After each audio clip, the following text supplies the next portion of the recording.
Assalamu alaikum everyone. Hope you are well and doing great with my channel.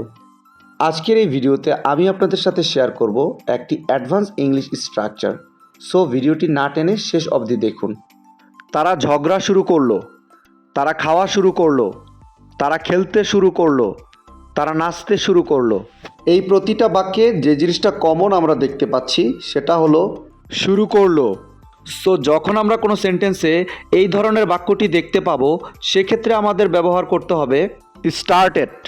এই টাইপের বাক্যগুলোকে ইংলিশে বলতে হলে সেন্টেন্স স্ট্রাকচারটি হবে subject plus started plus verb plus ING. চলুন তাহলে এই স্ট্রাকচারটি দিয়ে এক্সাম্পলগুলি দেখা যাক। তারা ঝগড়া শুরু করলো, they started fighting, they started fighting. তারা খাওয়া শুরু করলো, they started eating, they started eating. তারা খেলতে শুরু করলো, they started playing, they started playing. তারা নাচতে শুরু করলো, they started dancing, they started dancing. I hope এই স্ট্রাকচারটা আপনারা ভালোভাবে বুঝতে পেরেছেন। Now it's your turn. তারা কথা বলতে শুরু করলো, তারা কথা বলতে শুরু করলো।